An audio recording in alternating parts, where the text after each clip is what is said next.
When they were building these barns, they probably had no idea that 100 years later, that some people would be coming to take them down to build furniture out of them. They have no idea about that, but yet I think that they would somehow feel honored, that the wood is living on and is not just gonna fall someday and rot or be burned.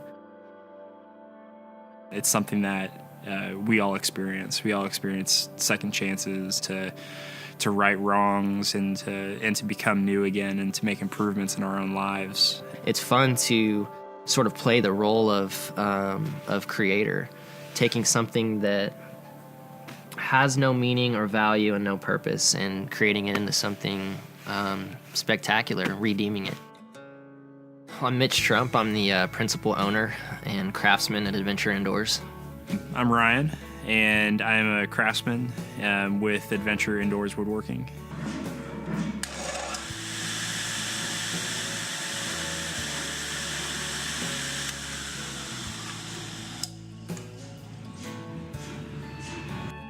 A significant part of my childhood is outdoor experiences, experiencing just the thrill and the joy and the adventure of the outdoors, whether it's hunting or fishing or camping. And the whole idea with this Adventure Indoors is trying to capture the essence of taking what was once outside and keeping it as natural as possible and bringing that into the comfort of a home.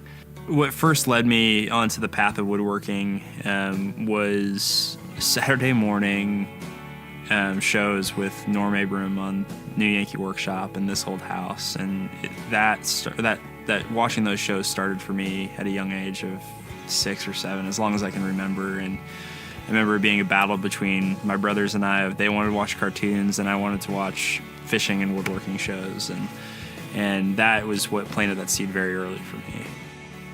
Woodworking is something that has ran in my family. My grandpa, for about 20 years, owned a furniture shop, built some awesome stuff out of oak and walnut, passed that on to my dad. And so naturally, when I was little, my dad was always tinkering in the basement, building something. He had kind of a small workshop down there. And so, yeah, from a young age, loved working with my hands and building stuff with my dad. That experience was significant for me. Just starting with a pile of materials at the beginning of the day, and sometime later, there's something that's functional. When I was in college, for about a year while I was there, I got to work with my grandpa in his shop.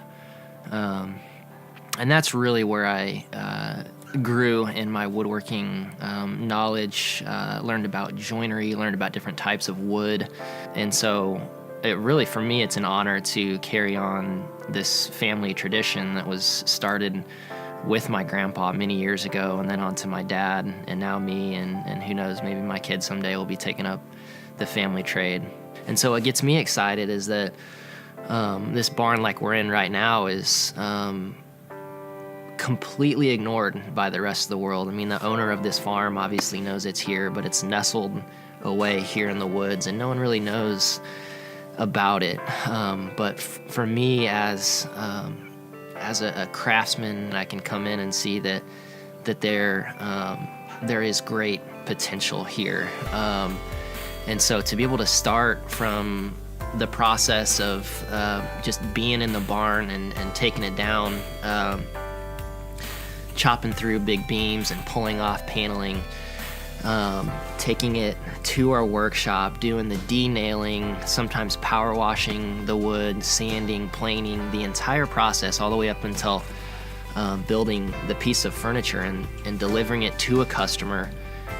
For me, it's the fact that we can trace it all the way back to the original location, and I love just taking great pride in the materials that we use. When we get our go-ahead to make, for example, a coffee table, we will look at the design, and then we'll start to draft up a couple ideas, and then from that point we'll come out to the barn and we'll start to harvest. And just depending on what the piece is really asking for, we'll choose that lumber. And a lot of times the board is warped and turned and torqued in whatever direction the grain has wanted it to do for the last 100 years that the wood's been sitting in this barn. And so what our job is to denail it, to plane it, to join it, and make it a straight board again, and bring it back to what we believe is its natural intent, to turn into something that we can build with and create something beautiful with. Sometimes when we're constructing, the wood will ask for something else. Sometimes it asks for more, sometimes the boards ask for less. Sometimes they just ask to be lacquered in the state that we ripped them out of this barn at. And kind of whatever they're asking of us, we try to get them to that point and try to release the full beauty and the full potential that the board has. This furniture isn't just furniture that we want to get out the door as soon as possible, but we really feel like these pieces are going to last a lifetime, and that, for example, a barnwood dining table made out of the material in this barn right here, that for many, many years to come, families will be able to come around that table and experience life together, and that gets us excited. When a barn is built, it's cut down from trees. The trees that were cut down to make the barn that we're in right now started growing 200 or 250 years ago, almost as old as this country. And so that was the first intent. So once the process of building the barn was over, the story continued on.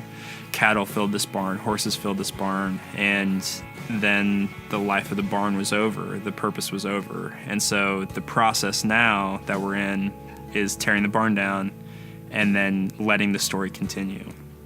And so when it gets to go out of our shop, like if a coffee table that we just built is completed and the customer's ready to pick it up, I get excited because I know the story of the wood continues, and it's going to continue for a long time.